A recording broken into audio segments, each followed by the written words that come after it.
So have you ever heard me say that emotions are bad? Have you? No, emotions are the end product of an experience.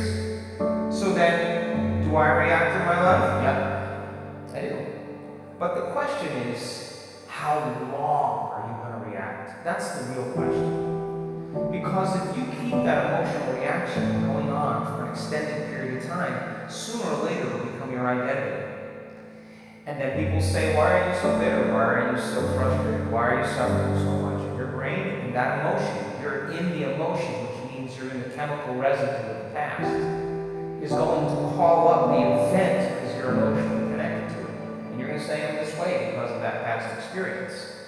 So then, imagine what I do with people. We have people that have been abused. We have people that have been traumatized, that have been assaulted. We have people that have had very, very difficult pasts. And have you ever heard me say to revisit the event? Have you ever heard me say that? Never. We need to revisit the event because once you do, you open the box. But what we want to do is overcome the emotion because that's just what's lasting from the event. So you sit a person down, and the moment you sit them down, what do you think the body's going to do? It's going to look for something to recreate that emotion because that's the person's identity. So if I inspire the person to sit there, and they're sitting there, and all of a sudden they're noticing that they're hot, and they're irritated, and their stomach is twisting. And all of a sudden, it's a group of sensations, of feelings that they have called all along frustration. But the different sensations, the moment you name it, it becomes an emotion.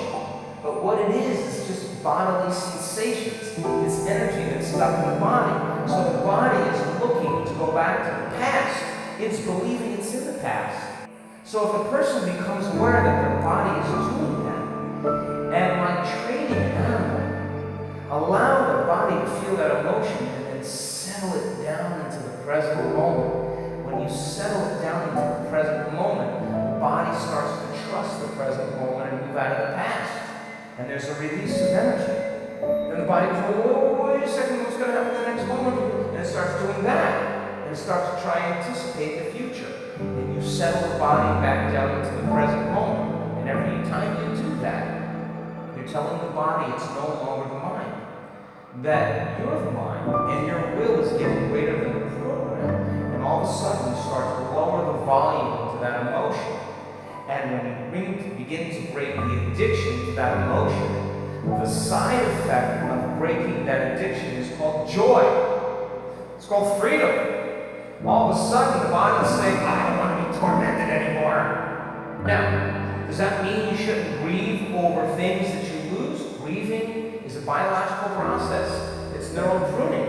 It's a death of circuitry. It's a death of emotions. It's the absence, a void of something in your life. And that's important. But in grief, sooner or later, you got to come to a greater understanding about death, a greater understanding about loss, a greater understanding so that you can adapt to those conditions. Every time I sit with someone and they start complaining about their life, and I let them go for a few minutes, and then I go, oh! You know what I say to them? You only complain about your life when it's not working. And the emotion that you're feeling right now is keeping you connected to the past. You never do this when your life is working. And so I don't have a problem with moving through the stages of emotions. But I also know that what a person really wants more than anything else is to be free. People want to be free. And I have witnessed transformation on every culture, on every skin color, every shape, every size, every age. I've witnessed it. And the same radiance that takes place in a person's face, the light behind their eyes, different physical presentation of their face is eminent, it's real. And that person has worked to overcome themselves. And so it's It's not that we shouldn't feel emotions. We should feel those emotions and feel them completely. And like a child, get over it though. And just let it out and then go. When we witness people analyzing their life within some disturbing emotion on the brain scans, over and over again, we saw the brain getting worse. Just worse. And I would go, excuse me, Hector, what the hell were you doing in there? Oh, I was just caught up with my ex, my kids, well, you don't want me to know that that's making your brain worse. And so then when they start reasoning that, and they understand, I'm not going to give them the answer to their problems, because when a person is suffering, what are they looking for? They're looking for me to take them out of their suffering, and I can give them the answer, the correct answer to their problems, and they will argue against me. They will argue the entire time. No, but. And I just say, take the ride with me. Give me 4 days. Give me 5 days. Cross the river. Get beyond yourself and get beyond that emotion. And the memory without the emotional charge is wisdom. And that's the name of the game. Because the soul can't go to the future. Can't create a new adventure. Can't journey back to source if you're living by some emotion that's keeping you in the past. Soul doesn't even know what to dream about. It can't, because it's seeing the future through the lens of the past. So that when the person starts coming up against themselves and they're sitting there, and you say you create your reality. All right, well then I'm going to have a thought about what I want, but they can't control their thoughts. That's because their body's influencing their mind. So the only way they're going to begin to liberate energy is to be still and to know that their body, to be greater than their body, and every time they settle it back into the present moment, they're lowering the volume to that emotion, and now they become the mind. The body is no longer the mind. When the body is finally free, they'll see possibilities they never saw before. I've seen it too many times. And all of a sudden, all that person wants to do is be in the present moment and become more happy. They want more of that.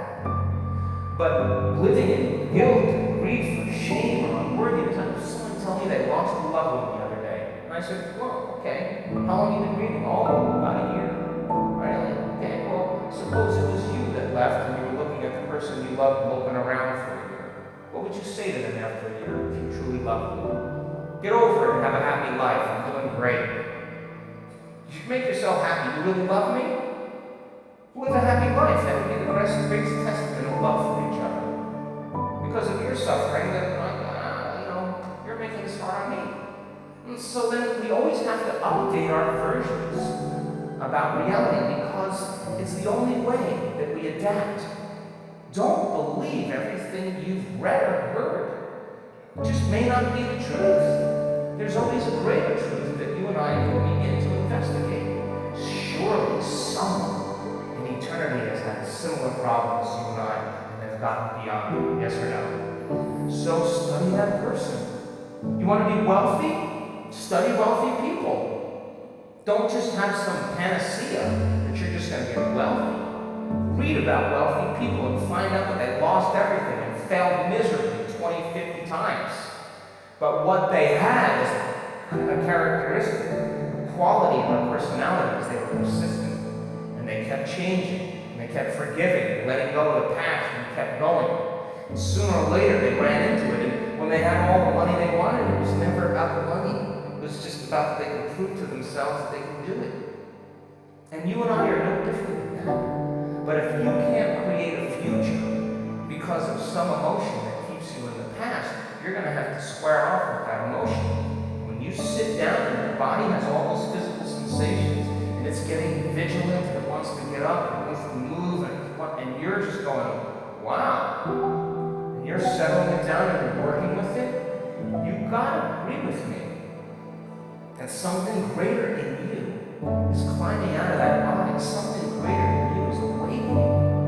And when you're able to overcome those emotions, truly break the addiction, don't you know that you'll return back to your life and face the person that betrayed you?